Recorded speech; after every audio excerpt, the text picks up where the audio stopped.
إن الحمد لله نحمده ونستعينه ونستغفره ونؤمن به ونتوكل عليه ونعوذ بالله من شرور أنفسنا ومن سيئات أعمالنا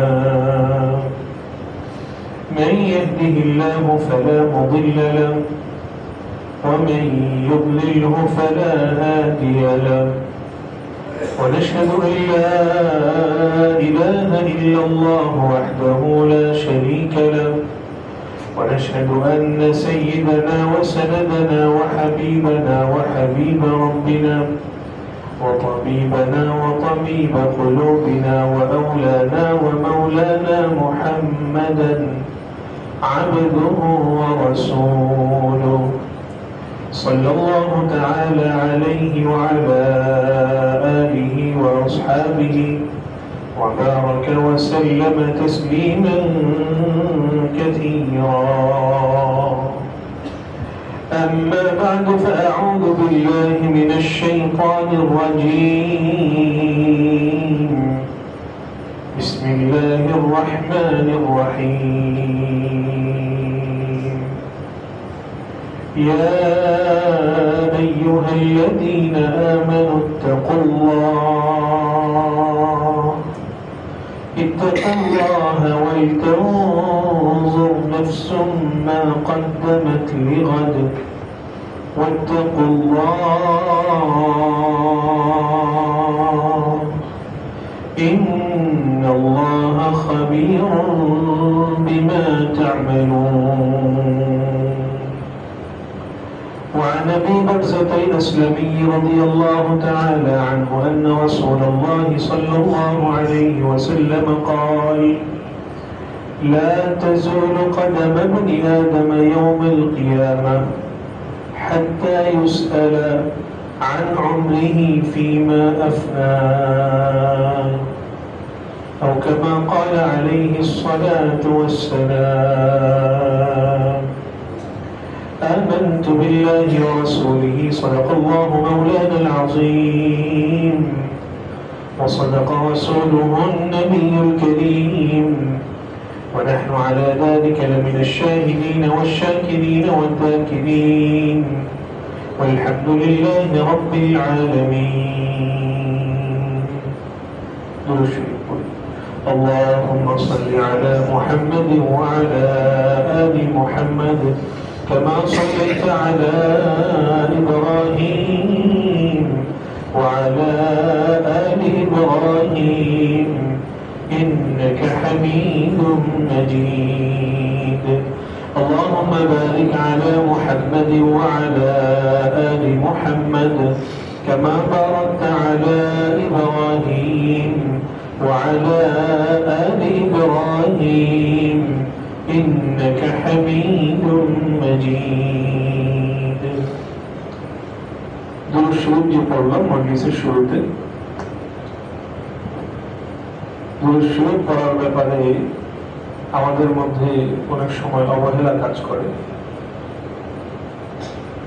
সহিহ হাদিস রাসূলুল্লাহ সাল্লাল্লাহু আলাইহি ওয়াসাল্লাম বলেছেন, যদি কোনো ব্যক্তি মান সাল্লা আলাইয়া ওয়াহিদাতান, একবার দুরূদ পাঠ করে, আল্লাহ তাআলা সাল্লাল্লাহু আলাইহি আশরা, আল্লাহ তাআলা তার উপরে 10টা রহমত নাযিল করেন। এই হাদিস আমরা অনেকবার শোনার কারণে, বারবার শোনার কারণে এই হাদিসের তাৎপর্য, এই হাদিসের ভার আমাদের মধ্যে কম কাজ করে। আসলে আল্লাহ তাআলার 10টা রহমত কত বড়। কোন একটা মানুষের জন্য আল্লাহ তাআলার রহমতের একটা রহমতের ছিটা ফোটা, সামান্য ছিটাও যদি কেউ পেয়ে যায়, এতটুকু তার জন্য যথেষ্ট হয়ে যাবে। কেমন যথেষ্ট হবে? আমি এটা আমার আলোচ্য বিষয় না, কিন্তু আমি দুরূদ শরীফের গুরুত্ব বোঝানোর জন্য বলছি। এই ঘটনাটা উল্লেখ করেছেন হাফিজ ইবনে হাজার হাইতামী রাহমাতুল্লাহি আলাইহি আদ-দুররুল মানদুবের মধ্যে। ইমাম কুরতুবী রাহমাতুল্লাহি আলাইহি ওনার বিখ্যাত গ্রন্থ আত-তাযকিরার মধ্যে এই ঘটনা লিখেছেন। হযরত হাসান বসরি রাহমাতুল্লাহি আলাইহির যুগের ঘটনা। হাসান বসরি কে ছিলেন? হাসান বসরি ছিলেন সাইয়্যিদুত তাবিঈন, যাকে বলা হতো তাবিঈনের মধ্যে প্রধানতম একজন তাবিঈ। ওনার কথার মধ্যে আল্লাহ তাআলা এমন জাদু আর আল্লাহ তাআলা এমন নূর দিয়েছিলেন, বলা হতো কানা ইয়াতাকাল্লামু বিকালামিল আম্বিয়া।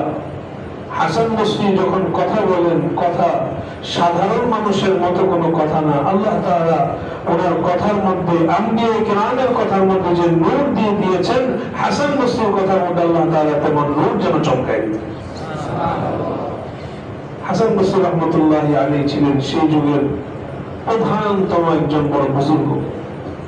একদিনের ঘটনা, হাসান বসরি রাহমাতুল্লাহি আলাইহি ওনার বাড়িতে অবস্থান করছেন। আল্লাহর ওলি হাসান বসরি রাহমাতুল্লাহি আলাইহির কাছে এক মহিলা এসেছে। অনেক পরেশান অবস্থায় এসেছে মহিলা। মহিলাকে দেখে বোঝা যাচ্ছে মহিলা অনেক পরেশান অবস্থায় আছে। মহিলা এসে হযরত হাসান বসরিকে বলছে, হযরত, গতকাল রাতে আমার মেয়ে ইন্তেকাল করেছে। কলিজার টুকরা সন্তানের ইন্তেকালের যে কষ্ট, শোক, আমি মা হিসাবে সেটা কোনোভাবে বরদাস্ত করতে পারছি না। আমি ঘরে যাচ্ছি, যেখানেই যাচ্ছি, শুধু সন্তানের কথাই মনে পড়ছে। হ্যাঁ, মা বাবার কাছে সন্তানের দাম এমনই। সন্তান মা বাবার কাছে এমনই। আর উস্তাদের কাছে সন্তান, ছাত্র যারা, তালিবুল ইলম যারা, তাদের প্রতি উস্তাদের মায়াও এরকম। তখন আমি যে নামাজ পড়ে উপরে মহতামিম চৌধুরীর সাথে উপরে বসলাম, হুজুর অন্য সব কথাটা ফাঁকে গুরুত্বের সাথে জিজ্ঞাসা করছেন যে আমাদের এখানে যে ছেলেগুলো পড়ে আপনাদের জামিয়াতুল মানহারে পড়ছে, তাদের কি অবস্থা? প্রত্যেকটা ছেলের নাম ধরে ধরে খোঁজ খবর নেওয়া শুরু করলেন। কেন?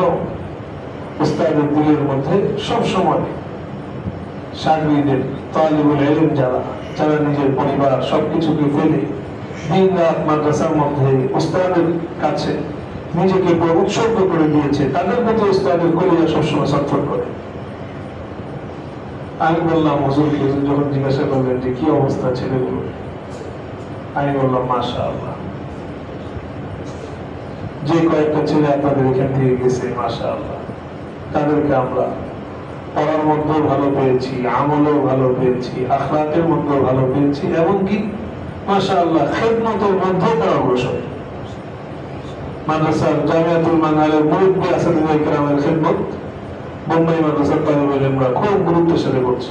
আজকে সকালবেলাও তাহাজ্জুদের সময় যখন আমরা উঠেছি তালিবুল ইলমদেরকে, তখন এখানেরই এক ছাত্র আগে এখানে পড়ে গেছে, সে আমার কাছে আসছে। বাড়ি থেকে সে কলা নিয়ে আসছে, কলা, তার বাড়ির কলা। সে কলা আমাকে হাদিয়া দেওয়ার জন্য আসছে, একটু কলা যদি আপনি আমার থেকে দেন।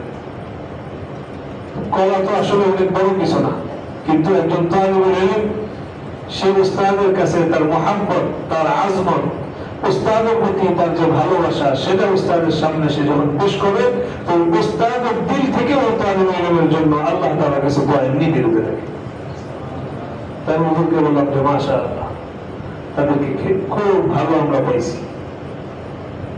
আশা করবো যারা এখনো বর্তমানে আছেন, মাশাআল্লাহ পড়ছেন, আমাদের সামনে বসেছেন, আশা করি, দোয়া করি আল্লাহ তাআলা আপনাদেরকে, আপনাদের বড় হয়ে যারা আগে পড়ে গেছে তাদের মতো না, তাদের থেকে আরো অনেক অগ্রসর, পড়া, ইলমে, আমলে, খিদমতে সব লাইনে আল্লাহ তাআলা অনেক বড় আপনাদেরকে বানায় দেন।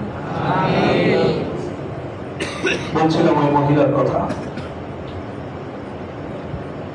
মহিলা হযরত হাসান বসরি রাহমাতুল্লাহি আলাইহির কাছে বলছে যে আমার কলিজার টুকরা সন্তানটাকে হারানোর শোক তো আমি সইতে পারছি না।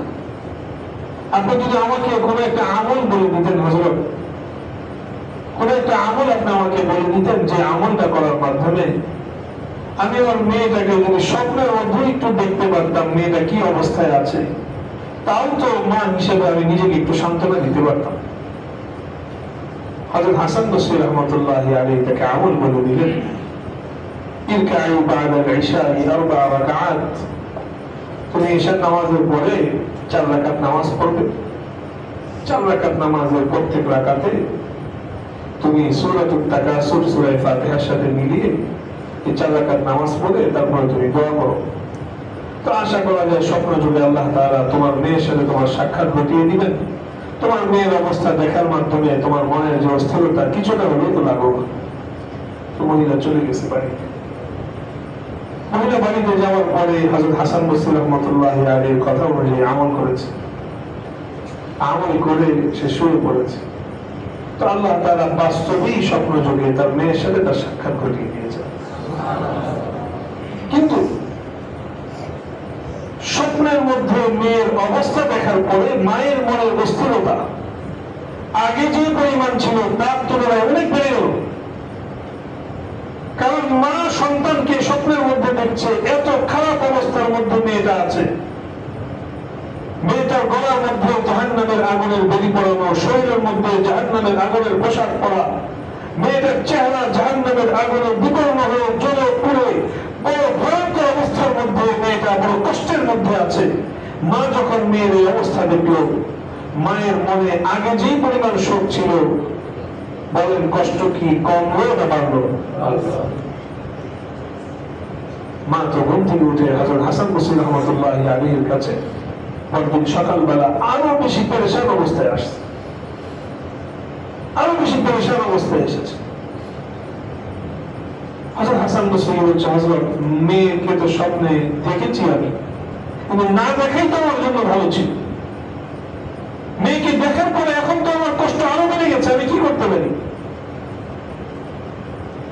হযরত হাসান বসরি রাহমাতুল্লাহি আলাইহি তাকে আমল করে দিলেন, তাসাদদাকি বিসাদাকাতিন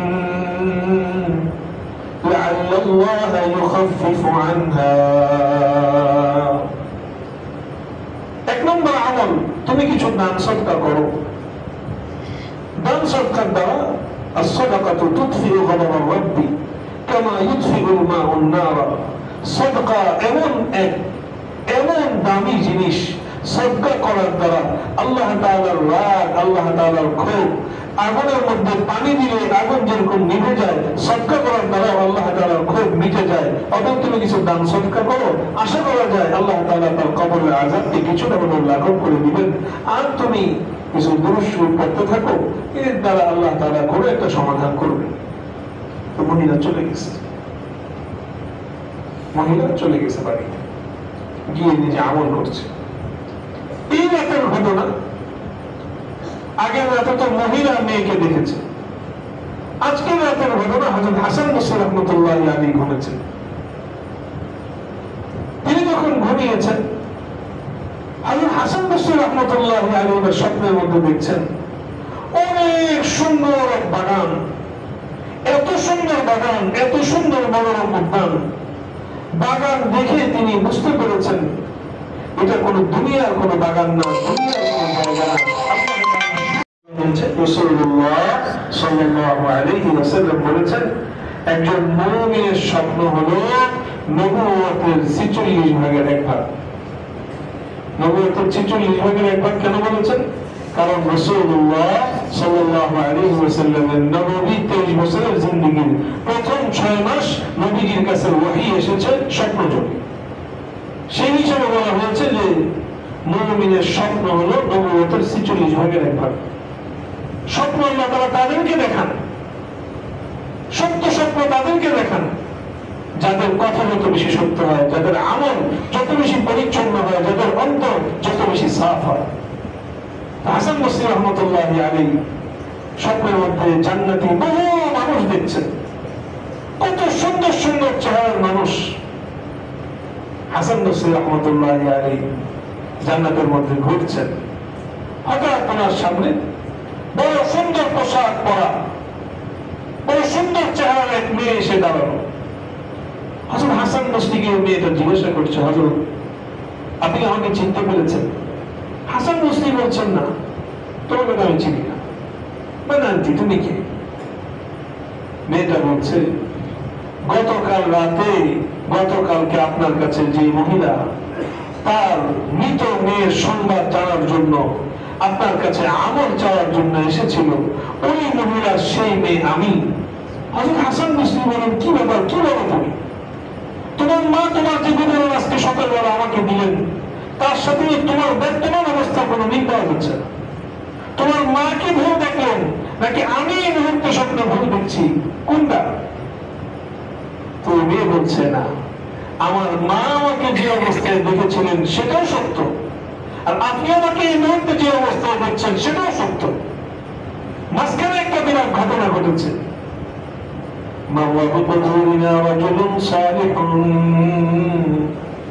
আমরা যে গুরুস্থানের মধ্যে শুয়ে আছি, এই গুরুস্থানের পাশ দিয়ে আল্লাহর এক নেককার ওলি, আল্লাহর এক নেককার বান্দা যাচ্ছিলেন।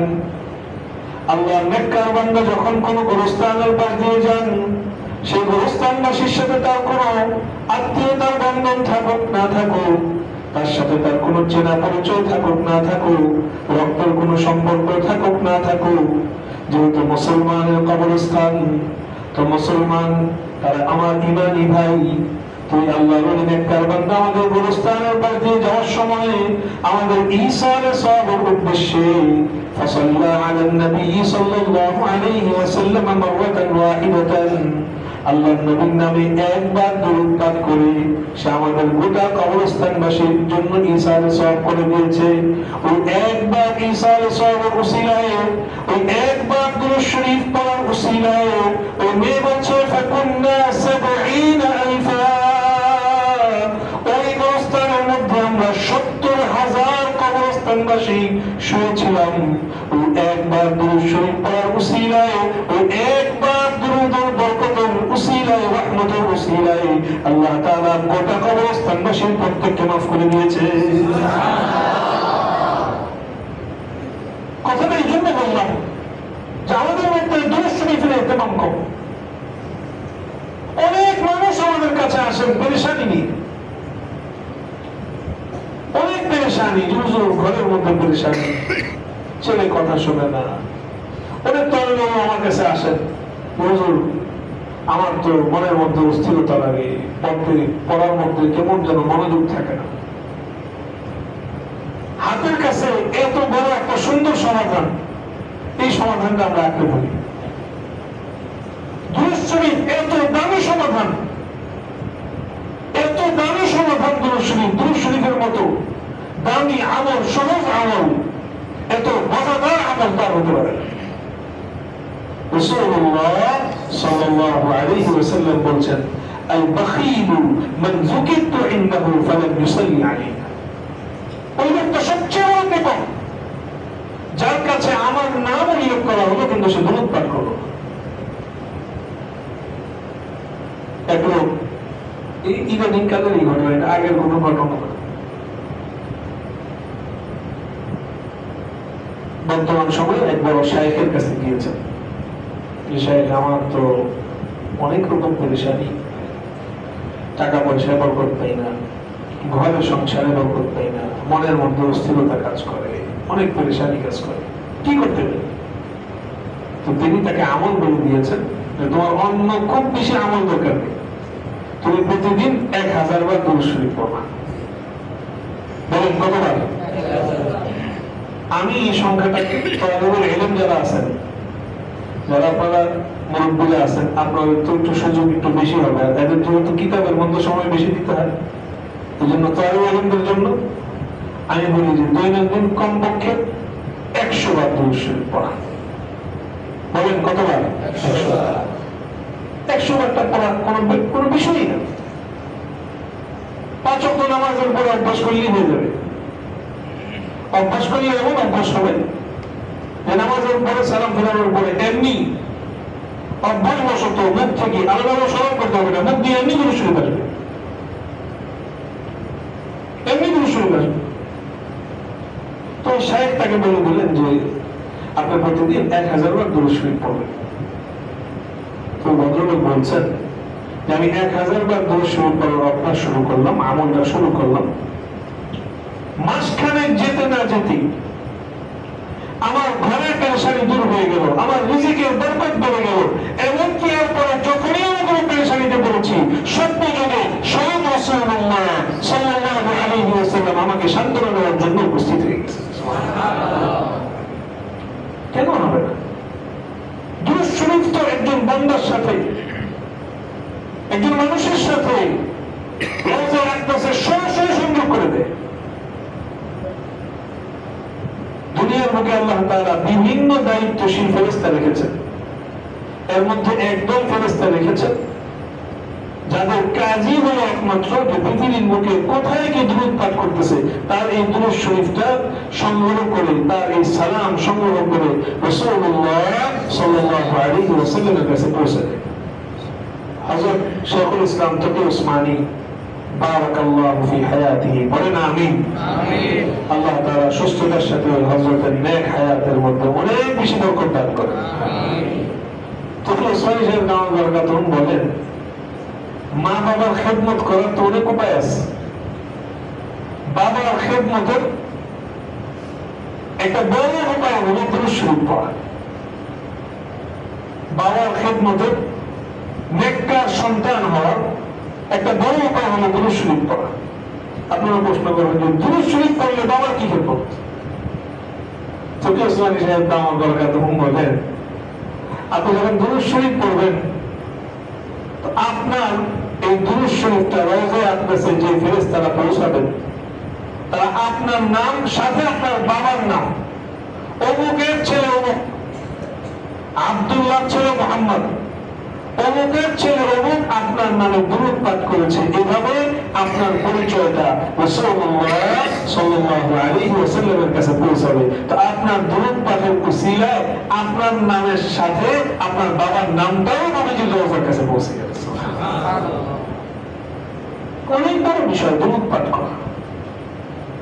তাহলে ভাইরা, এটা আমার মূল আলোচনা ছিল না, আমি কথা শুরুর দিকে এমনি বললাম, কিন্তু কথাটা যেহেতু চলে এসেছে আমি এই জন্য বলতে চাই।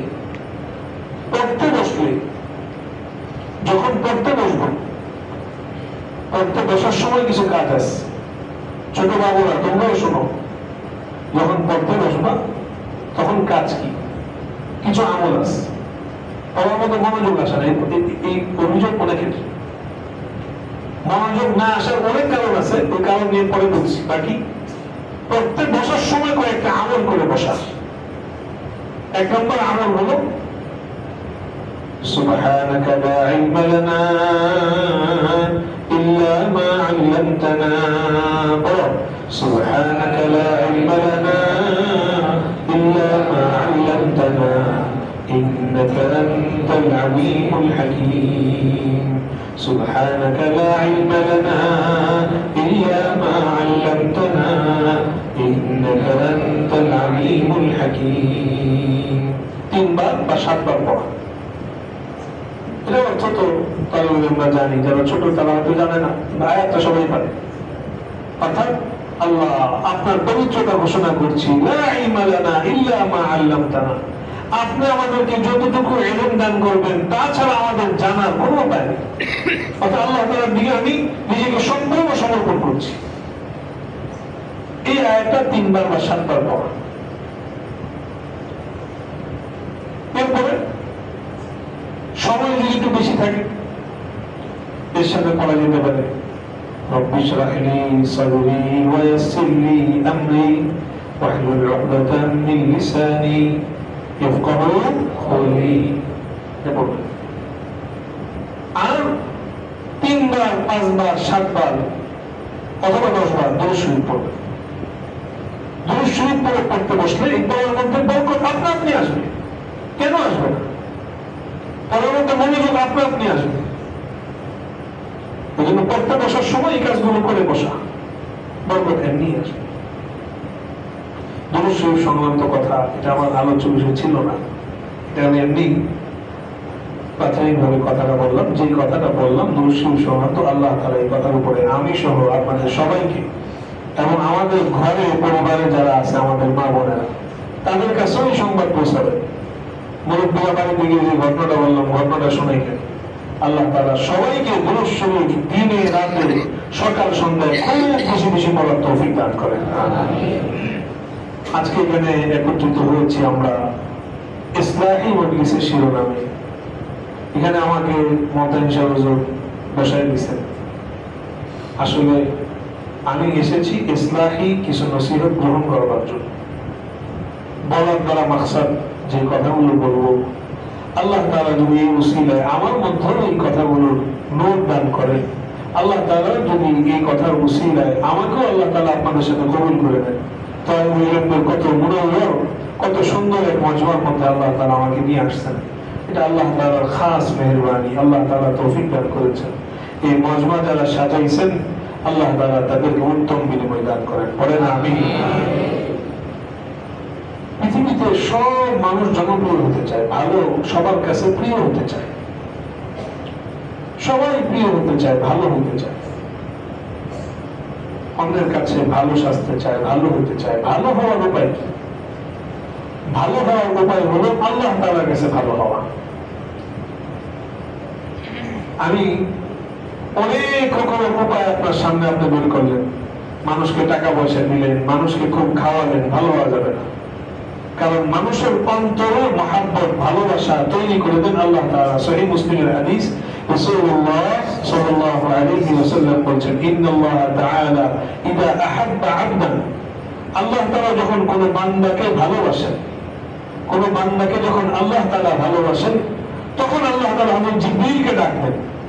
ডাক দিয়ে বলেন, জিবরীল, অমুক বান্দাকে আমি ভালোবাসি, অতএব তুমিও তাকে ভালোবাসো।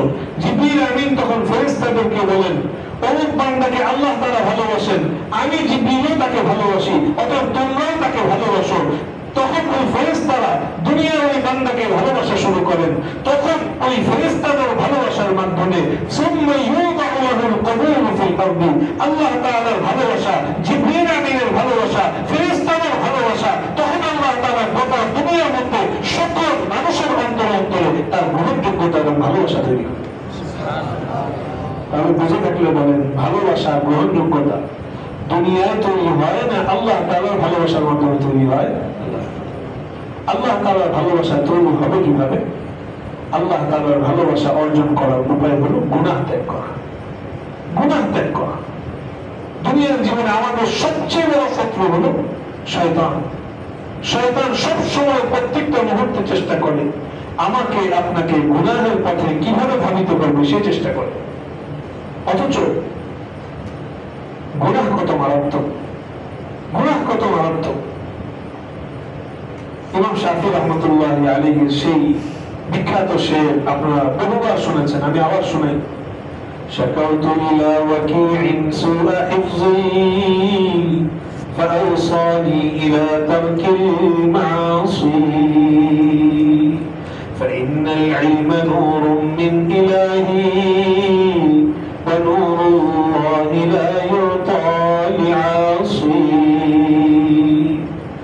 ইমাম শাফি রাহিমাহুল্লাহ যত বিখ্যাত ইমাম ছিলেন, মুহাদ্দিস ছিলেন, ফকিহ ছিলেন, আবার তিনি কবিও ছিলেন, শায়েরও ছিলেন। ইমাম শাফি রাহমাতুল্লাহি আলাইহির কবিতা সমগ্র দিওয়ানুল ইমাম শাফিঈ নামে ছেপে আছে, পাওয়া যায়, এখনো পাওয়া যায়। এখানে এই যে কবিতাটা পড়লো, এই কবিতার মধ্যে তিনি বড় দামি এক বার্তা আমাদেরকে দিয়েছেন, বিশেষত তালিবে ইলমদেরকে দিয়েছেন। ওনার ওস্তাদ ছিলেন ওয়াকি' ইবনুল জাররাহ, অনেক বড় ইমাম। ওয়াকি' ইবনুল জাররাহ ইমাম শাফি রাহিমাহুল্লাহ বললেন, ওস্তাদের কাছে গিয়ে বললেন, ওস্তাদ, আমার তো স্মরণ শক্তি দুর্বল হয়ে গেছে, মনে থাকে না। আগে যে পরিমাণ মনে রাখতে পারতাম, এখন তো মনে রাখতে পারি না, স্মরণ শক্তি দুর্বল। ইমাম শাফি রাহিমাহুল্লাহ ওস্তাদ ওনাকে বললেন, তুমি গুনাহ ছেড়ে দাও, তুমি চিন্তা করে দেখো তোমার হয়তো কোনো গুনাহ হয়েছে কোথাও, গুনাহের কারণে তোমার স্মরণ শক্তির মধ্যে অসুবিধা হচ্ছে। ইতিহাসবিদরা বলেন, ইমাম শাফি রাহমাতুল্লাহ আলাইহির গুনাহটা কি হয়েছে, যে গুনার কারণে ওনার ওস্তাদ ওনার এই রোগটা ধরে ফেললেন, গুনাহটা কোথায় হয়েছে?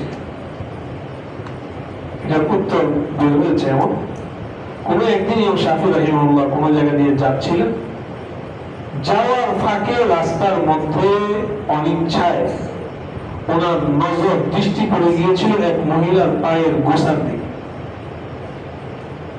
পায়ের গোছার দিকে নজর পড়েছে।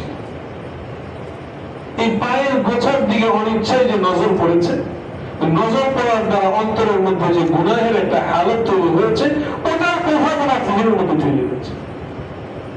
উস্তাদ বলছেন ফাইনাল ইলমা নূরুন মিন ইলাহি, ইলম তো আল্লাহ তাআলার নূর, ওয়া নূরুল্লাহি লা ইউতা লিআসি, আল্লাহর নূর আল্লাহ তাআলা কোনো গুনাহগারকে দেন না। চিন্তা করলাম আমি, আমাদের কি পরিমাণ গুনাহ। এখন আমাদের হাতে হাতে গুনাহের এক বিরাট অস্ত্র সম্বল। আমি শুনেছি মোহাম্মদ হুজুরের কাছ থেকে যে আলহামদুলিল্লাহ মাদ্রাসা শতভাগ মোবাইল মুক্ত। খুশির ব্যাপার, আলহামদুলিল্লাহ, এমনই তো দরকার। কিন্তু তালিবুল ইলমরা যদি শতভাগ মোবাইল মুক্ত জীবন অভ্যাসটা বাসায় গিয়েও যদি শতভাগ ধরে রাখতে পারতেন, জীবন কত পবিত্র হয়ে যেত। মোবাইল এসে আমাদের সামনে যেটা করেছে, আমাদের সবচেয়ে বড় ক্ষতি যেটা করেছে মোবাইল, সোশ্যাল মিডিয়া, ফেসবুক সহ গুনাহের অনুভূতি আমাদের মধ্য থেকে হারিয়ে গেছে। গুনাহকে এখন আর গুনাহ মনে হয় না, গুনাহকে এখন আর কোন অন্যায়কে অন্যায় মনে হয় না। সবচেয়ে মারাত্মক যেটা হয়েছে চোখের গুনাহ আমাদের সামনে একদম সহজ সুলভ, একদম না গুনাহের মতো মনে হতে থাকে। অথচ হযরত আলা করাচির হযরত আলা হাকিম আখতার সাহেব রাহিমাহুল্লাহ তিনি বলেন, আমি আমার এই জিন্দেগিতে যা পেয়েছি সব পেয়েছি এই নজর হেফাজত করার কারণে।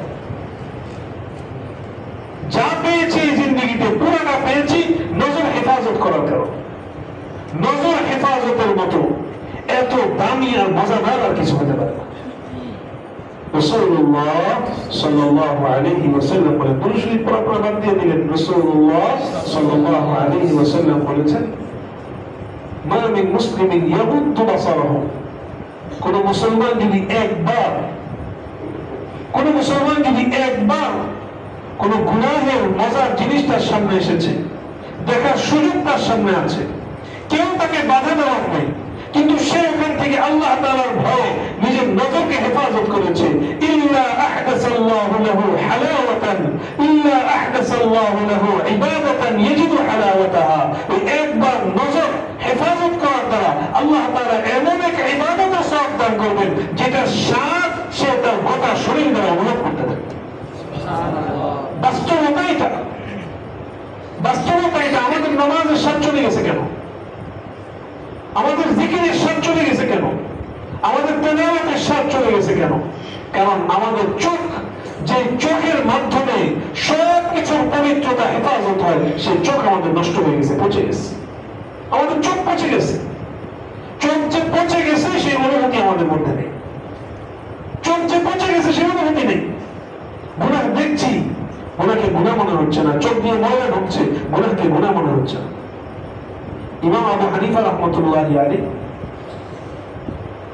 ব্যবহৃত যে পানি, মায়ে মুস্তামাল, ব্যবহৃত পানি মানে আমরা ওযু করার কাজে যে পানি ব্যবহার করি, এই ব্যবহৃত পানি মায়ে মুস্তামালকে তিনি নাপাক বলতেন। পাক বলতেন না, বলতেন এটা নাপাক। কেন নাপাক বলতেন? অথচ অন্য ইমামরা কেউ নাপাক বলেন। ইমাম আবু ইসা রহমতুল্লাহ আলাইহি নাপাক বলেছেন, ইমাম মুহাম্মদ রাহিমাহুল্লাহ সহ অন্যরা বহু ইমামরা নাপাক বলেন।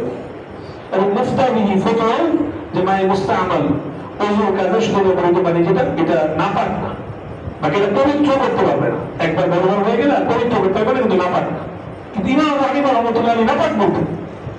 কেন নাপাক বলতেন তিনি নাপাক বলার বড় কারণ ছিল এটা, হাদিসের মধ্যে রাসূলুল্লাহ সাল্লাল্লাহু আলাইহি ওয়াসাল্লাম বলেছেন, কোন একজন বান্দা যখন ওযু করে এবং খুব ভালোভাবে যখন সে ওযু করে, হাত যখন সে ধৌত করে, হাতের ভিতর থেকে, হাতের নখগুলো থেকে হাতের যে গুনাহের নাপাকিগুলো, এই নাপাকিগুলো বের হয়ে যায়। যখন চোখ ধরো, চোখের নাপাকিগুলো বের হয়ে যায়, শরীরের প্রত্যেকটা অঙ্গের নাপাকিগুলো বের হয়ে যায়। ইমাম আবু হানিফা রাহমাতুল্লাহি আলাইহি আল্লাহ তাআলা এমন কারামত দান করেছিলেন, তিনি সচক্ষে সেই নাপাকি দেখার কারণে মায়ে মুস্তাআমার যেটা, সেটাকে আর পাক করতে পারতেন না, সেটাকে তিনি নাপাক করতেন। আমাদের নাপাকিগুলো এই পরিমাণ আমাদের চোখের মধ্যে থেকে যায়। নজর হেফাজত করা এত গুরুত্বপূর্ণ, এত গুরুত্বপূর্ণ। হযরত হাসান বসরি রাহমাতুল্লাহি আলাইহি একজন জিজ্ঞাসা করছে, হযরত আমি প্রতিদিন তাহাজ্জুদের নামাজের সময় ওঠার জন্য খুব প্রস্তুতি নিয়ে তারপরে শুনি। প্রতিদিন আমি তাহাজ্জুদের নামাজে ওঠার জন্য খুব প্রস্তুতি নিয়ে শুনি, কিন্তু একদিনও উঠতে পারি না। উঠতে পারি, আমার প্রস্তুতি আছে, পানি আছে, উঠার ব্যবস্থাপনা আছে, বর্তমান যুগে বলবেন অ্যালার্ম ঘড়ি আছে, সবকিছু আছে, কিন্তু তারপর আমি তাহাজ্জুদের সময় উঠতে পারি না। হযরত হাসান বসরি রাহমাতুল্লাহি আলাইহি তাকে উত্তর দিলেন, কাইয়াদাতকা যুনুবুকা, কাইয়াদাতকা যুনুবুকা, তোমার গুনাহ তোমার হাত পাকে বেঁধে রাখে, এজন্য তুমি উঠতে পারো না।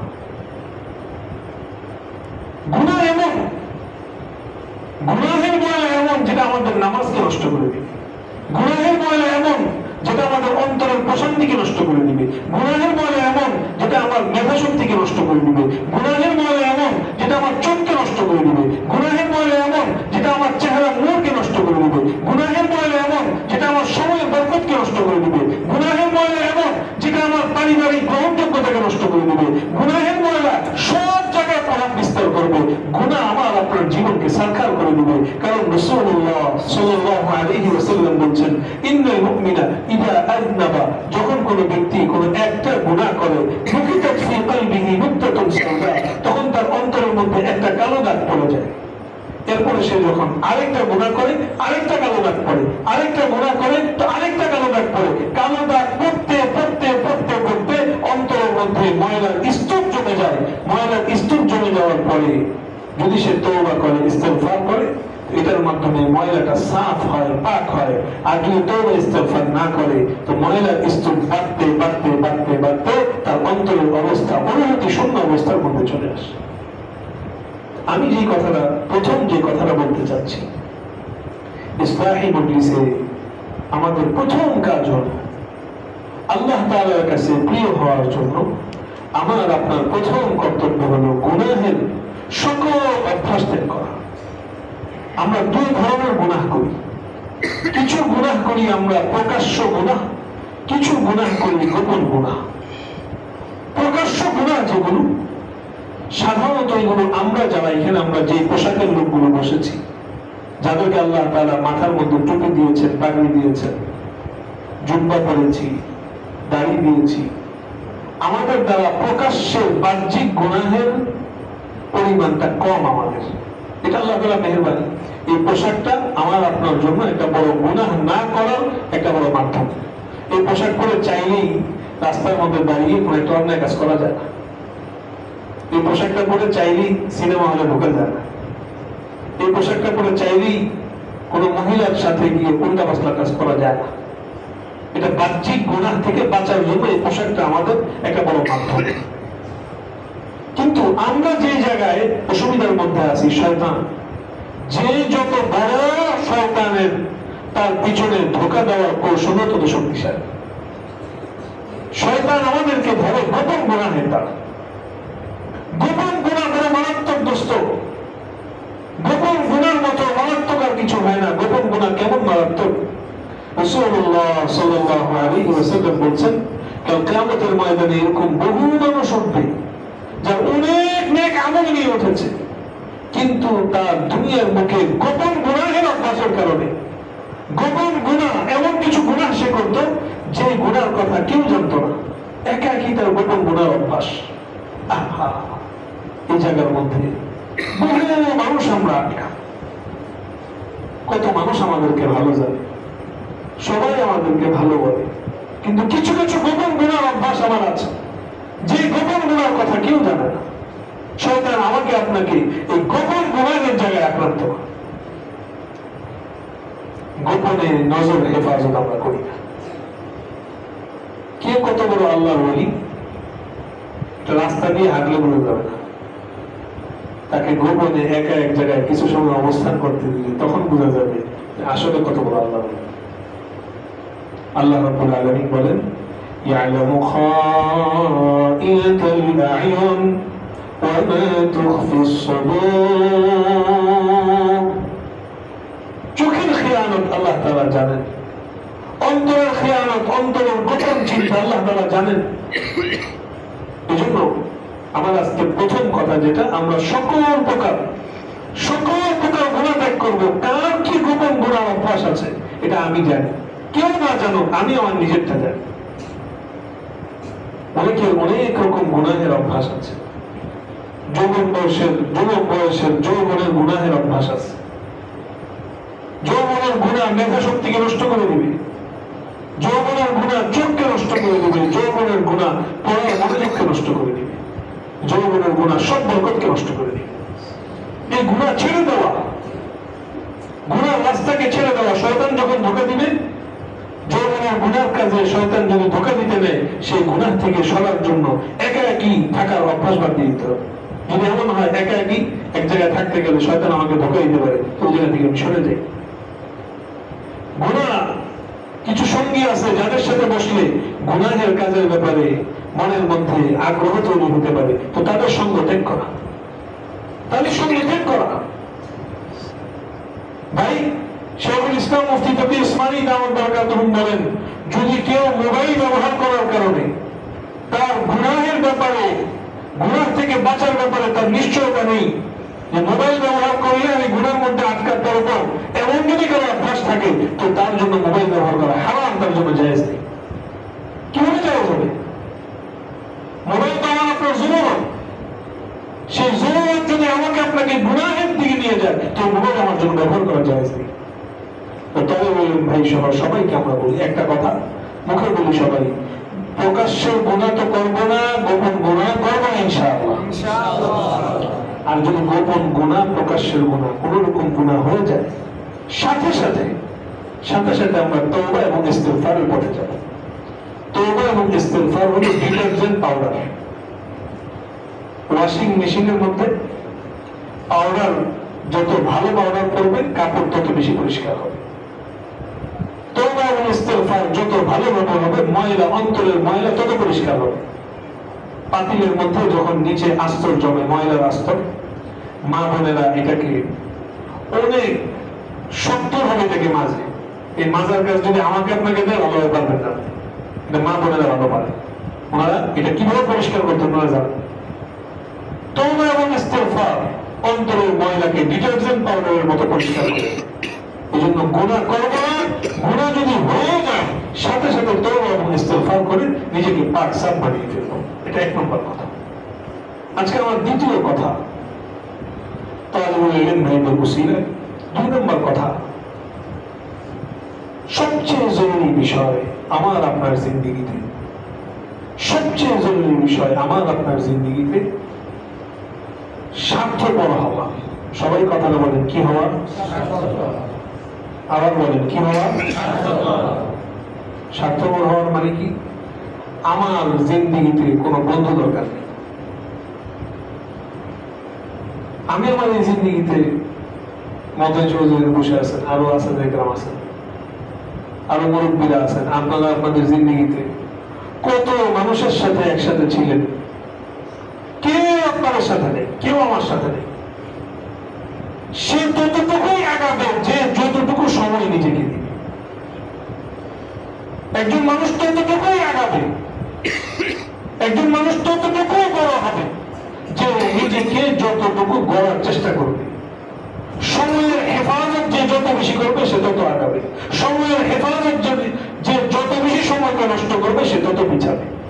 ছাত্র জমানায় ছাত্রদের একটা অভ্যাস কাজ করে, দলে দলে বন্ধুর তালে তালে চলে, দলে দলে বন্ধুর তালে তালে চলে। বন্ধুর তালে তালে চললে কোনো লাভ নেই। বন্ধু আজকে আছে, বন্ধু কালকে নেই।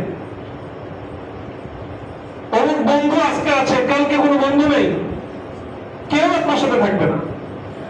আমরা তো হাদিস পড়েছি একসাথে 485 জন মানুষ, 485 জনের মধ্যে সে অমুক ভাই তমুক ভাই সব ভাই ছিল। তো কে কতটুকু আগাইছে?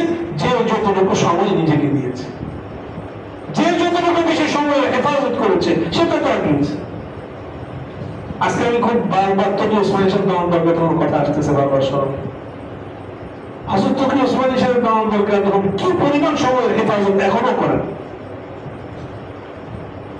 এই যে খানা খাইতে যখন বসেন,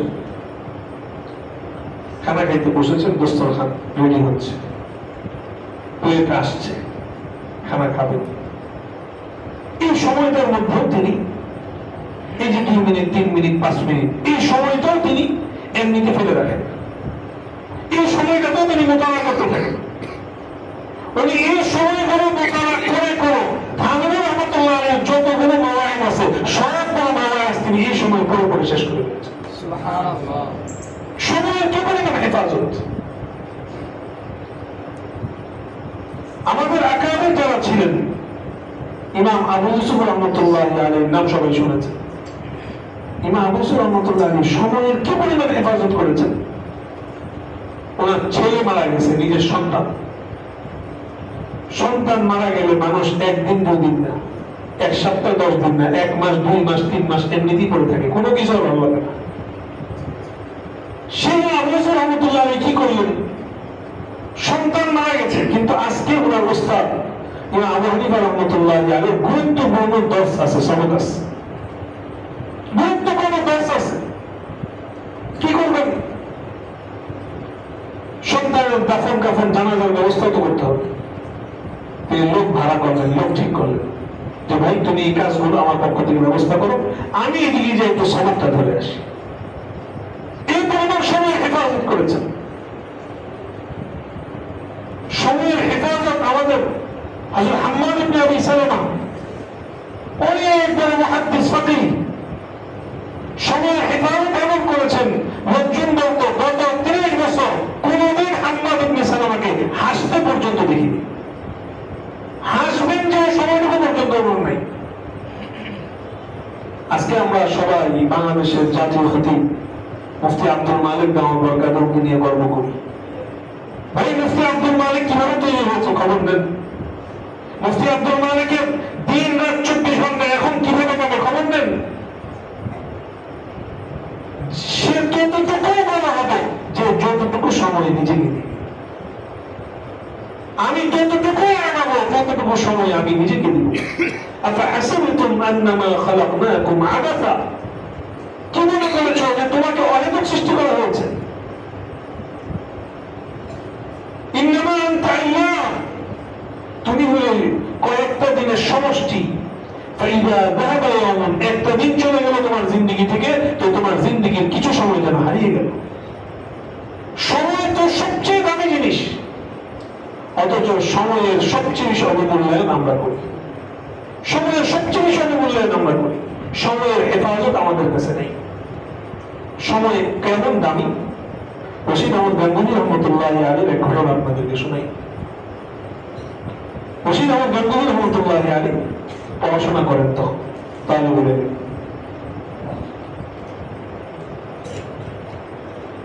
প্রতিদিন নিজের বাড়ি থেকে মাদ্রাসায় পড়ার জন্য যান। তো সবাই যে রাস্তা দিয়ে যায়, স্বাভাবিক যাওয়ার যে রাস্তা, এটা বাজার হয়ে যেতে হয়। রশিদ আহমদ গাঙ্গুহি রহমতুল্লাহ আলাইহি ওই রাস্তা দিয়ে যান না, কারণ বাজারের রাস্তা দিয়ে গেলে বাজারের মধ্যে কত দোকানপাট আছে, কত মানুষ আছে, সবার সাথে সাক্ষাৎ হবে, মনোযোগ বিচ্ছিন্ন হবে। তিনি এদিক দিয়ে যান না। তিনি কি করেন? আরেকটা ঘোড়া রাস্তা আছে, ওই রাস্তা দিয়ে তিনি যান।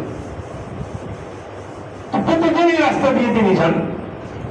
ওনাকে এই রাস্তা দিয়ে যাইতে দেখে আরেক দরবেশ সুফি,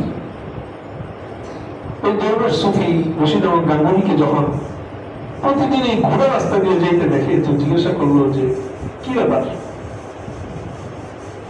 তোমাকে তো ছাত্র মানুষ মনে হয়, তুমি এদিক দিয়ে যাও কেন? রশিদ আহমদ গাঙ্গুহি বললেন যে আসলে ওই রাস্তা দিয়ে গেলে সময় একটু হয়তো স্বাভাবিকভাবে অল্প লাগতে পারে, কিন্তু মনোযোগ পুরো নষ্ট হয়ে যায়। এই জন্য আমি এদিকে যাই, এদিক দিয়ে যাই, আমি কিতাবে পড়াটা চিন্তা করতে করতে যেতে পারি। দরবেশ বলতেছে, সুফি তোমার অবস্থা দেখে তো মনে হচ্ছে, তোমার জামা কাপড়ের যে অবস্থা, মনে হয় তুমি খুব টাকা পয়সা খুব কষ্টের মধ্যে থাকো। তো আমি এইরকম কেমিয়া রসায়ন বিদ্যা আল্লাহ তাআলা আমাকে শিক্ষাদান করেছেন।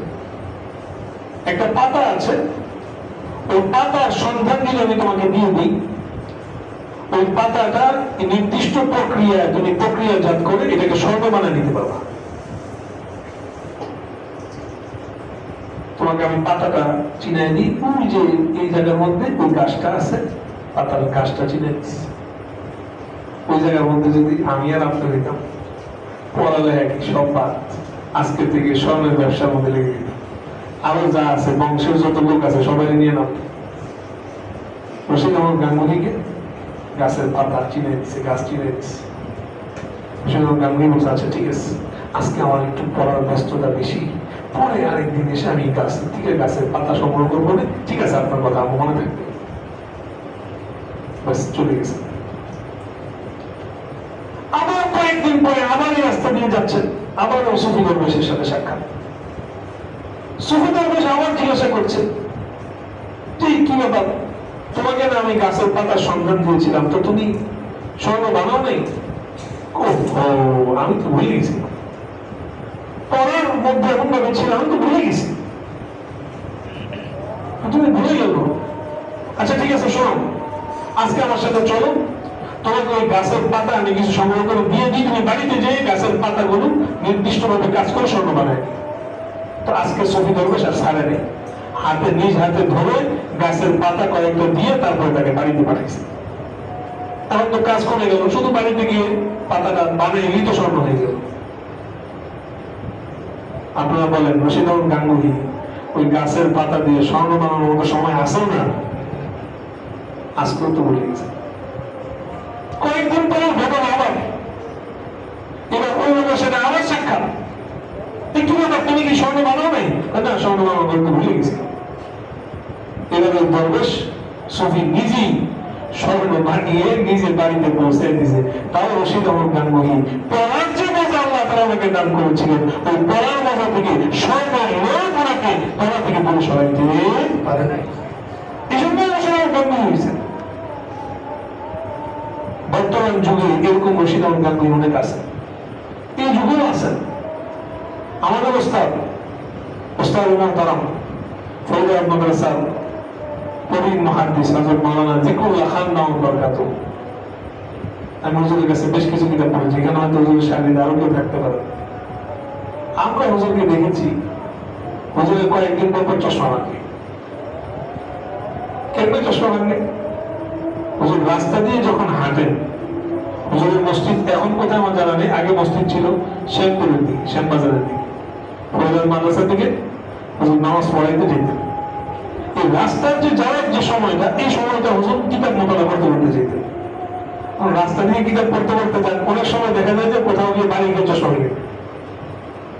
কিন্তু আল্লাহ বান্দা দিন রাত 24 ঘন্টা কিতাব কিতাব কিতাব কিতাব কিতাব ছাড়া কিচ্ছু নেই। আল্লাহ তাআলা বলে বানাইছেন, সে ততটুকু আগাবে, আপনি ততটুকু বড় হবেন যতটুকু আপনি নিজেকে সময় দিবেন। কোন দোস্ত আপনাকে আগায় দিতে পারবে না। আল্লাহ রাব্বুল আলামিনের নিজের নিজাম হলো, ইন্নাল্লাহা লা ইউগাইয়িরু মা বিকাওমিন হাত্তা ইউগাইয়িরু মা বিআনফুসিহিম। কেউ যতক্ষণ পর্যন্ত নিজেকে পরিবর্তন না করবে, তো আল্লাহ তাআলাও তার ভাগ্য পরিবর্তন করবে না। এটা আল্লাহ তাআলার নিজাম। মান বাত্তা বিহি আমালুহু লাম ইউসরি' বিহি নাসাবুহু। যার আমল তাকে পিছিয়ে দেয়, তার বংশ পরিচয় তাকে আগাইতে পারে না। বাবা কি ছিল, কে কি ছিল, এগুলো পরিচয় দিয়ে আগাইতে পারবে না কেউ। আমার বাবা অনেক বড় আলেম, তো আমি বড় আলেম হয়ে যাবো, বিষয়টা এমন না। আমার নিজের অর্জন আমাকে নিজেই অর্জন করে নিতে হবে। আপনি যতটুকু আগাবেন, যতটুকু সময় আপনি নিজেকে দিবেন। আমার আজকে দ্বিতীয় কথা আপনাদের কাছে, 2 নম্বর কথা আপনাদের সবার কাছে, তালিবুল ইলম ভাইদের কাছে। এবং আমার নিজের কাছেও আমি একজন তালেব ইলম, আমরা প্রত্যেকে তালেব ইলম। কথা এতটুকু, হায়াত যতটুকু আল্লাহ তাআলা আমাদেরকে দিয়েছেন, জীবন যতটুকু নিঃশ্বাস দিয়েছেন আল্লাহ তাআলা, এটা পুরোটা আল্লাহ তাআলার পক্ষ থেকে নিয়ামত আর গনিমত। এটা কেমন গনিমত, এটা তাদেরকে জিজ্ঞাসা করতে হবে যার হায়াত শেষ হয়ে গেছে। এই হায়াতটুকু আল্লাহ তাআলা যতটুকু দিলেন, এটা নিয়ামত গনিমত। এই মুহূর্তগুলো হলো স্বর্ণের টুকরার মতো। এই স্বর্ণের টুকরা আপনি আপনার ব্যাগের মধ্যে, আপনার বস্তার মধ্যে, আপনার ঘরের মধ্যে যে পরিমাণ স্বর্ণের টুকরা সংগ্রহ করবেন, ততটুকু আপনি দামি হবেন। আর যতটুকু আপনি অপচয় করবেন, অবহেলা করবেন, আপনি তত পিছিয়ে যাবেন। আমি বহু তালেব ইলম ভাইকে দেখেছি। আমার খেদমতের জিন্দেগি অনেক বছর হয় নাই, 14 বছর চলে। আমি তালেব ইলমদেরকে দেখেছি, অনেক তালেব ইলম আমাদের কাছে আলহামদুলিল্লাহ পড়েছে। অনেককে বলেছি যে বাবা তুমি এভাবে করো, এভাবে করলে এভাবে আগাইতে পারবা। কথা মূল্যায়ন করেছে কেউ, কেউ কেউ কথা মূল্যায়ন করেন। যারা মূল্যায়ন করেছে আল্লাহ তাআলা তাদেরকে তাদের আশার থেকেও বড় বানায় দিয়েছে। আর যারা মূল্যায়ন করেনি, তো তার ব্যাপারে আমার যেমনটা ধারণা ছিল যে সে তো আমার কথা গুরুত্ব দিচ্ছে না, তো সে নিজেকে পিছিয়ে নিছে, সে নিজেকে ক্ষতিগ্রস্ত করেছে। বহু তালেব ইলম ঘটনা বলি একটা। আমরা পরিবার পড়ি তখন, তা আমাদের বড় এক ভাই ছিলেন, উনি আমার বড় ভাইয়ের সাথে, আমার আপন বড় ভাইদের সাথে পড়তেন। সর্বদাই পর্যন্ত পড়াশোনা যে করেছেন, পড়াশোনার মধ্যে ওনার অবস্থা ছিল উনি জায়েদ জিদ্দান পর্যায়ের ছাত্র ছিলেন।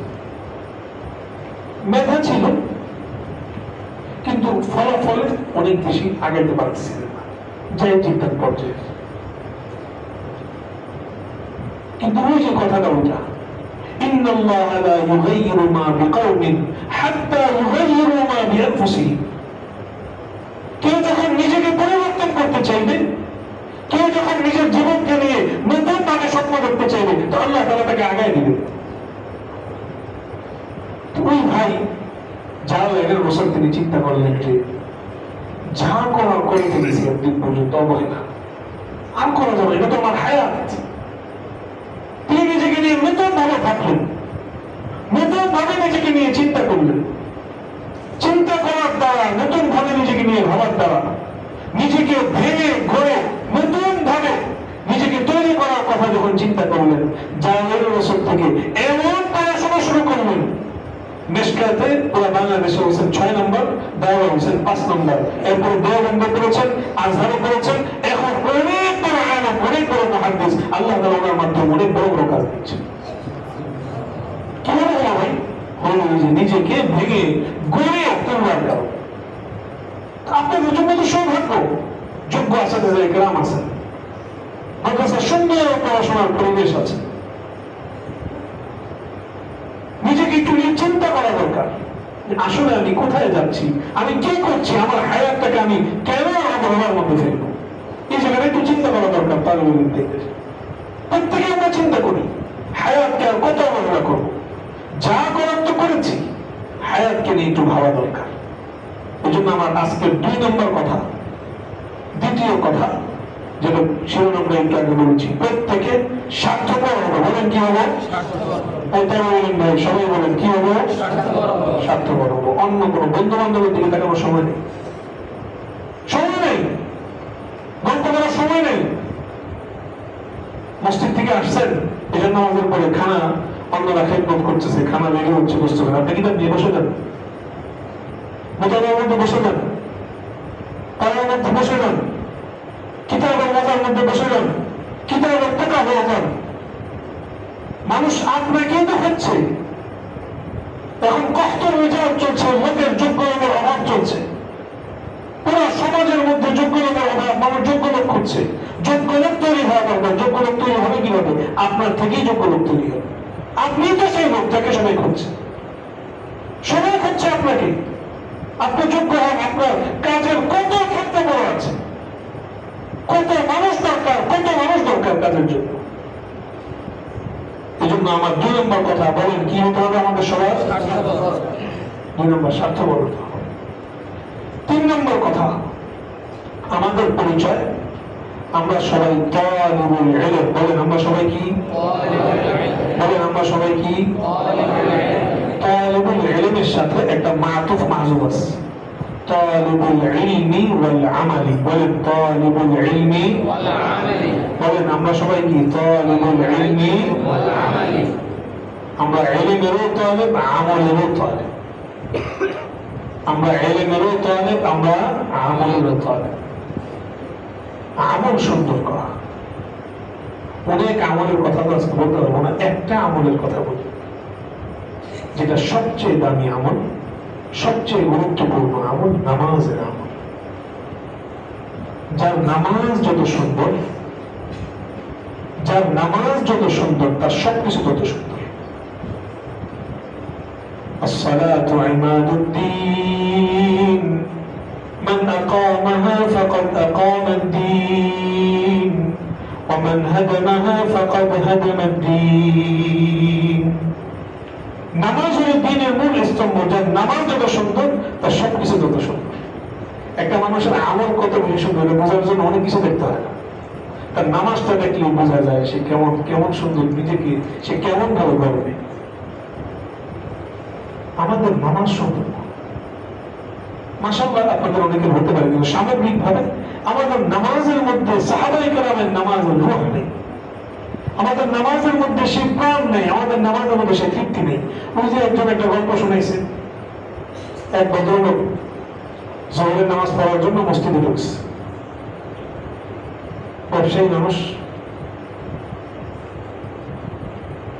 ইমাম সাহেব নামাজ শেষ করছে 4 রাকাত, শেষ করার পরে বলে এই ভদ্রলোক জোরে আওয়াজ দিয়ে বলতেছে, হুজুর নামাজ 4 রাকাত হয়, 3 রাকাত হয়েছে, 3 রাকাত।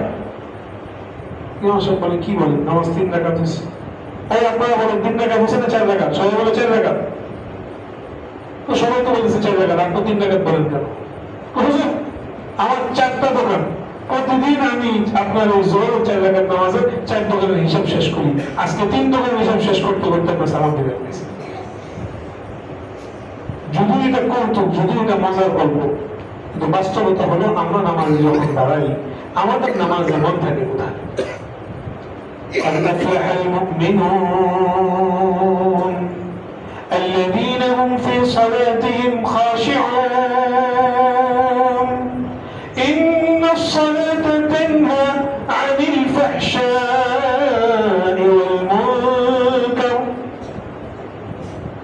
নামাজ যে গুনাহ থেকে বাঁচায়, আমরা গুনাহ থেকে বাঁচতে পারি না, কারণ কি? আমাদের নামাজ নামাজের মতো হয় না, আমাদের ইবাদতের মধ্যে, নামাজের মধ্যে যে খুশু নেই। একটা ঘটনা আবু দাউদ শরীফের মধ্যে এসেছে, গজওয়াতে যাতুল লিকায়ের ঘটনা। 2 সাহাবীকে, এক মুহাজির সাহাবী, এক আনসারী সাহাবী, এই 2 সাহাবীকে রাসূলুল্লাহ সাল্লাল্লাহু আলাইহি ওয়াসাল্লাম সবাই যুদ্ধের ময়দানে ঘুমিয়ে পড়বে, এই 2 সাহাবীকে পাহারার দায়িত্ব নবীজি দিয়েছিলেন। পাহারার দায়িত্বে 2 জনকে রেখে নবীজি অন্যদেরকে শুয়ে পড়ার অনুমতি দিয়েছেন। তো 2 সাহাবী পাহারার দায়িত্বে আছেন। তো সাহাবী 2 জন চিন্তা করলেন, পুরো রাত একসাথে 2 জন জাগ্রত থাকা দরকার কি? তার মধ্যে ভাগ ভাগ করে অর্ধেক রাত্র একজন জাগ্রত থাকবেন, আরেক বাকি অর্ধেক রাত্র আরেকজন জাগ্রত থাকবেন। তো একজন শুয়ে পড়েছে, আরেকজন চিন্তা করলেন যে শুধু শুধু বসে কি করবো, নামাজে দাঁড়িয়ে যাই। তো নামাজে দাঁড়িয়ে গেছে। এবং শত্রু পক্ষের যারা লোক, তারা দূর থেকে ওরা শরীর দর্পণা দেখে, এই শরীরের যে ছায়া সেটা দূর থেকে দেখেছে। ওখান থেকে তীর লক্ষ্য করে ওরা শরীরের মধ্যে তীর নিক্ষেপ করা শুরু করেছে। 1টা 2টা 3টা তীর ওরা শরীরের মধ্যে এসে লেগেছে। শরীর রক্তে রক্তে ভেসে যাচ্ছে। নামাজ তো তিনি ছাড়ছেন না।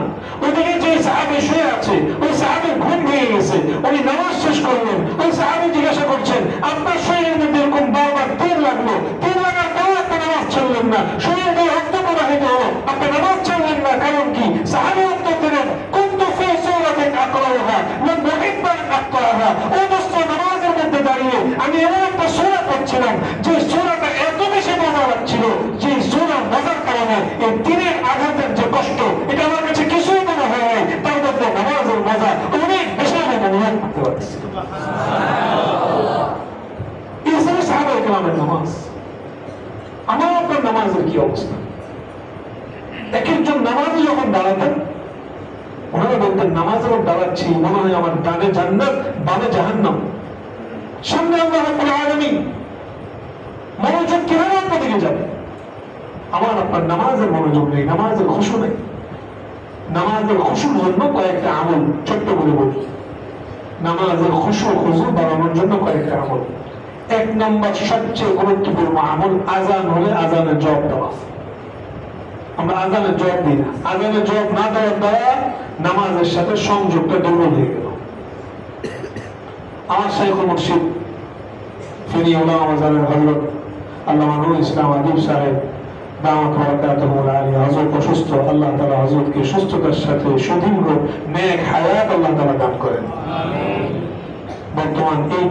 বর্তমান সময়ে বাংলাদেশে একদম হাতে গোনা দুই একজন খুব বড় শীর্ষ বয়স্ক মুরব্বী যারা আছেন এদের মধ্যে হযরত একজন। হযরতকে আমি নিজে দেখেছি, এখন হযরতের বয়স প্রায় 90-100 হবে। হযরতকে দেখেছি আমি আজানের পরে আজান যখন হয়ে যায় আজানের পরে তিনি কারোর সাথে কথা বলেন না। এটা আমি সাক্ষ্য দিচ্ছি, এটা বাংলাতে আমল বলতেছি না, এখনো এই আমল। আজানের পরে কারোর সাথে কোনো কথা নেই, কারণ আজান হয়ে গেছে মানে আল্লাহ তাআলা নামাজের জন্য ডাক দিয়েছেন, এরপরে আবার কার সাথে কথা বলার সুযোগ নেই। মন্ত্রী সাহেব ডাক দিলে তো দৌড় দেওয়ার সময় আমরা পাই না, সব ফেলে দৌড় দিই। আল্লাহ তাআলা ডাক দিয়েছেন, এরপরে কার সাথে কথা বলার সুযোগ নেই। নামাজের খুশু খুশুর জন্য এক নম্বর কাজ হলো আজানের জবাব দেওয়া, আজানের সাথে সাথে নিজের সব কাজ থেকে ফারেগ হয়ে নামাজের জন্য প্রস্তুত হওয়া।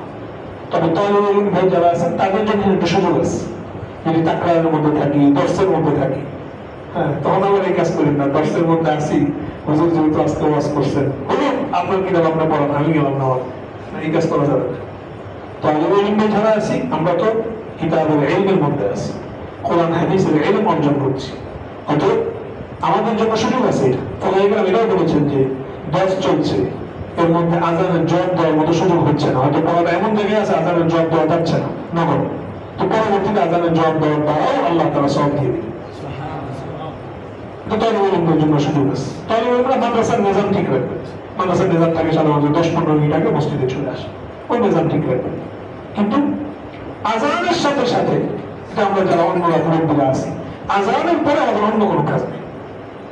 2 নম্বর, ওযুটা খুব ভালোভাবে করা। আমাদের অনেকের ওযু হয় খুব তাড়াহুড়ার সাথে, এই ওযু ভালোভাবে না করার প্রভাব এটা নামাজের মধ্যে তৈরি হয়। হাদিসের মধ্যে বারংবার যে শব্দ আসছে ফাআহসানা ওযুআহুন্না, ফাআহসানা ওযুআহুন্না, ওযুটা ভালোভাবে করা, ভালোভাবে করা। হাদিসের মধ্যে বলা হচ্ছে কিয়ামতের ময়দানে ইন্না উম্মতি ইউদআউনা ইয়াওমাল কিয়ামাতি গুররাম মুহাজ্জালিনা মিন আথারিল ওযু ফামান ইসতাতাআ মিনকুম আন ইউতিলা গুররাতাহু ফালইফআল। কিয়ামতের ময়দানে উম্মতে মুহাম্মাদের অন্যতম একটা বৈশিষ্ট্য হবে, উম্মতে মুহাম্মাদের চেহারা খুব উজ্জ্বল হবে, হাত এবং পা গুলো খুব উজ্জ্বল হবে। এই উজ্জ্বল হওয়ার কারণ কি?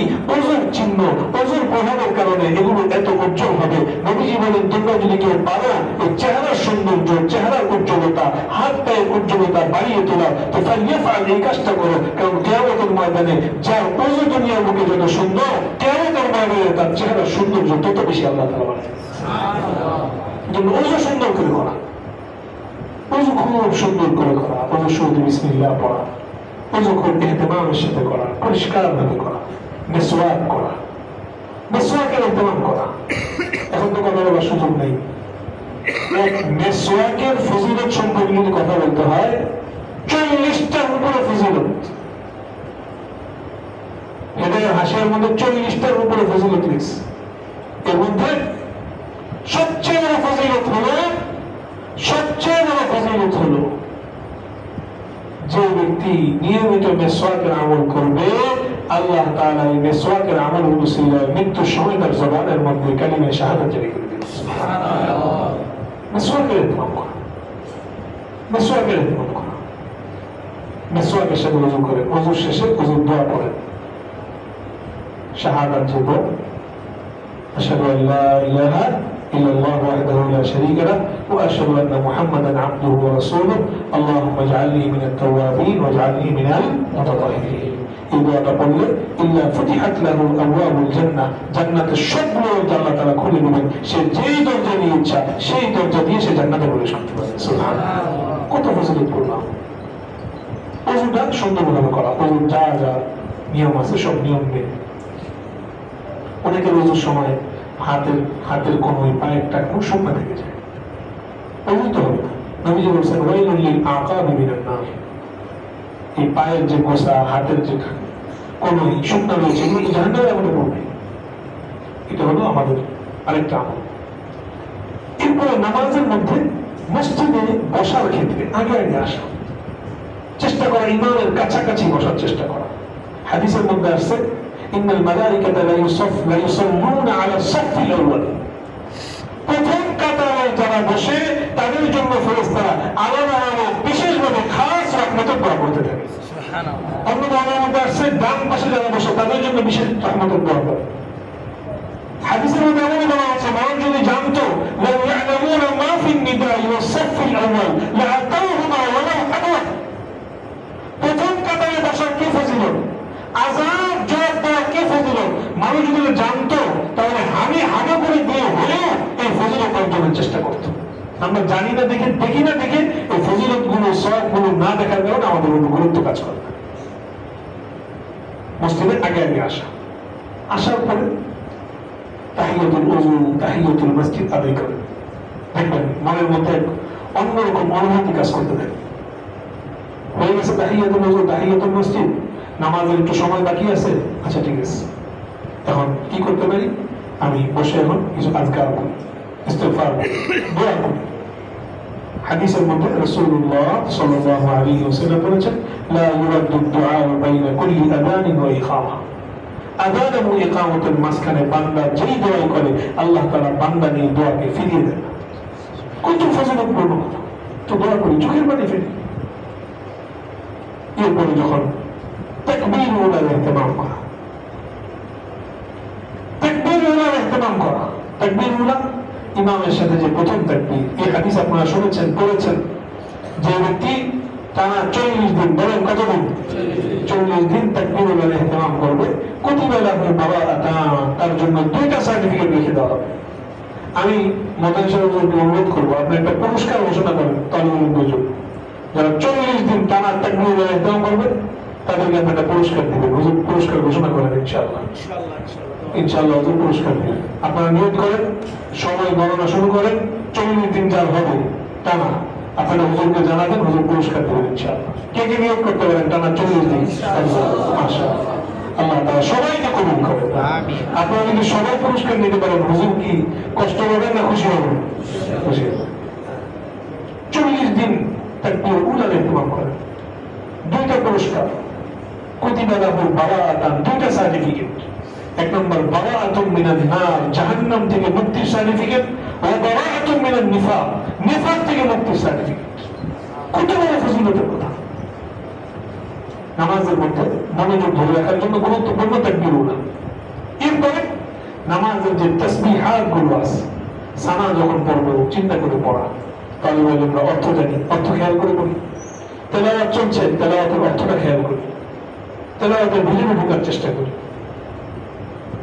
রুকু সাজদার তাসবিহগুলো সুবহান রাব্বিয়াল আযীম, সুবহান রাব্বিয়াল আযীম, সুবহান রাব্বিয়াল আযীম, ওই আবেগের সাথে পড়ি।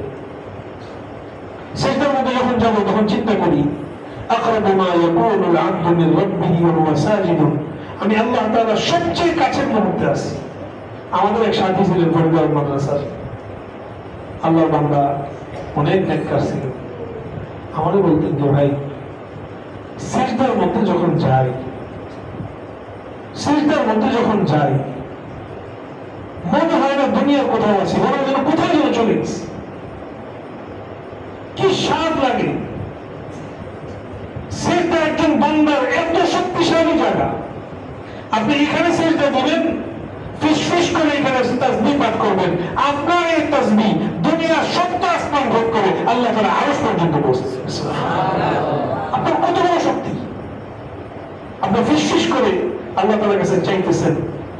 এখানে আপনি একজন সাধারণ মানুষ, আমি একজন সাধারণ মানুষ, রাস্তায় বাইরে বেরিয়ে গেলে কেউ পাত্তাও দেয় না, কিন্তু আমার আপনার সিজদার কত দাম!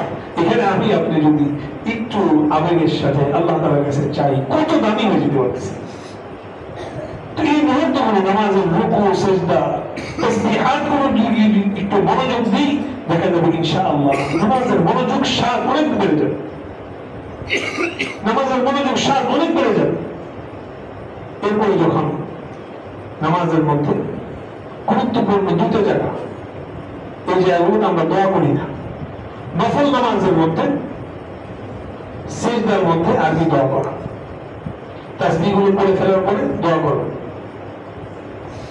আপনার যে দোয়া কোরআন হাদিসে বর্ণিত যে দোয়াগুলো আছে এই দোয়াগুলো পড়বেন। এই যে রব্বি ইশরাহ লি সাদরি, আপনার পড়ার মনোযোগ নাই তো রব্বি ইশরাহ লি সাদরি পড়েন, যে আল্লাহ আপনি আমার মনোযোগ বাড়ায় দেন, আল্লাহ আপনি আমার মনোযোগ বাড়ায় দেন।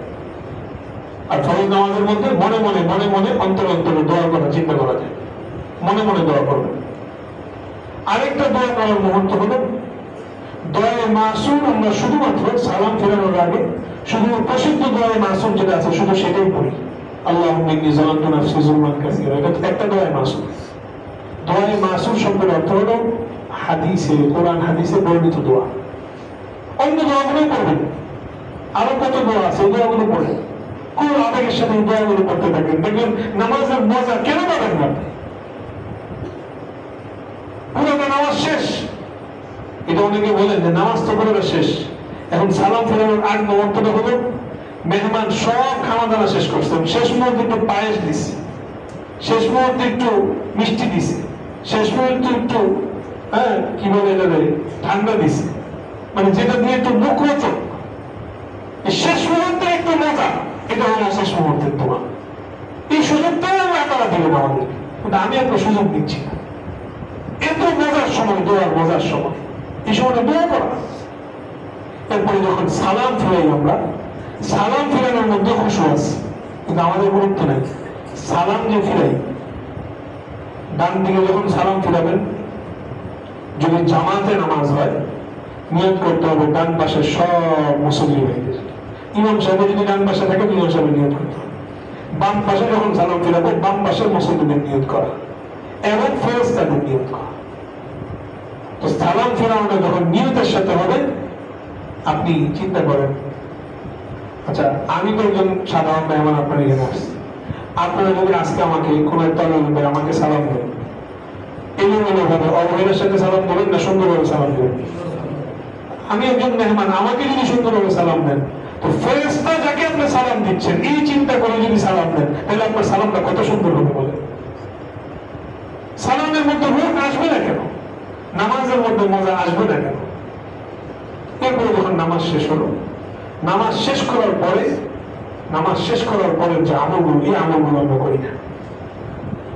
নামাজ শেষ করার পরে আমল, এগুলোর মধ্যে আমাদের অসুবিধা।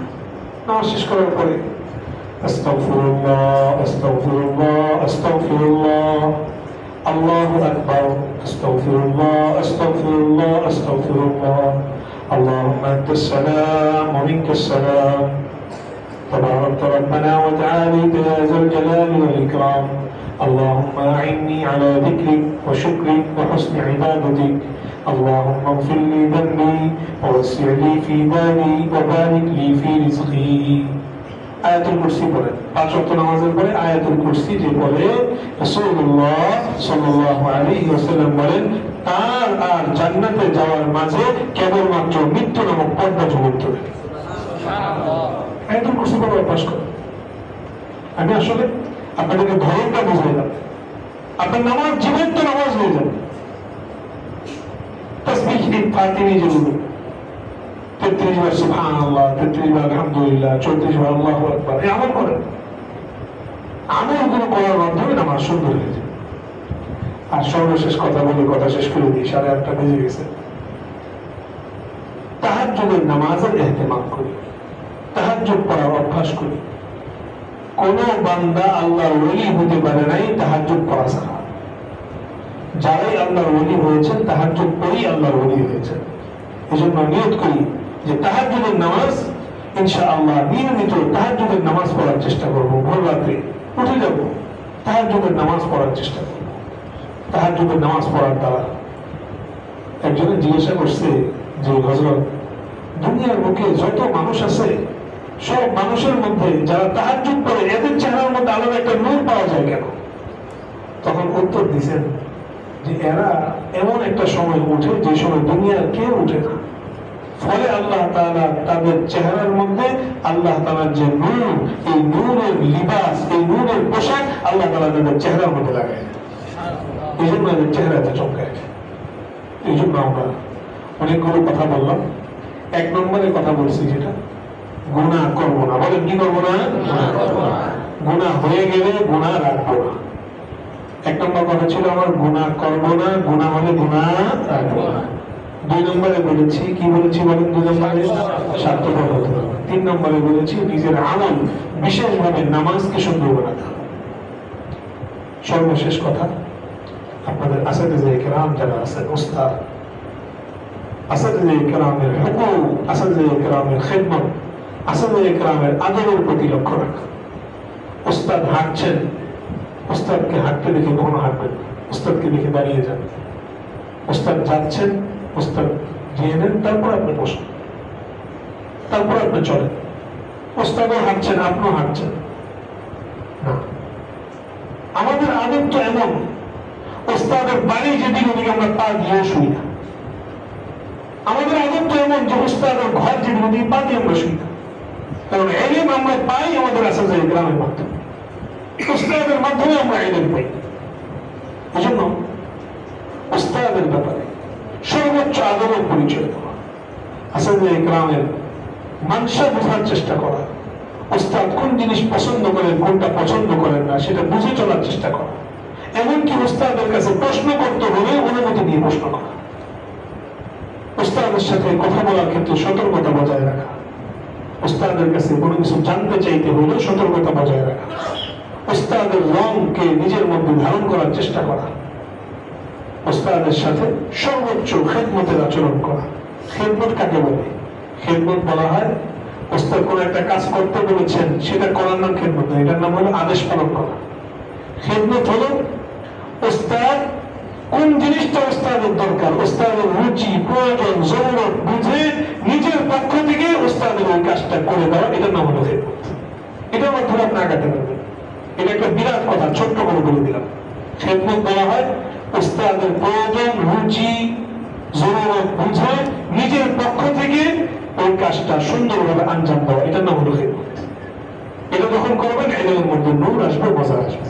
মাশাআল্লাহ, এখানকার তালিবানদের মধ্যে যে খেদমতের মাদ্দা আছে, এটা আপনাদের বড় ভাই যারা আমাদের ওখানে আছে তাদেরকে দিকে বুঝেছি।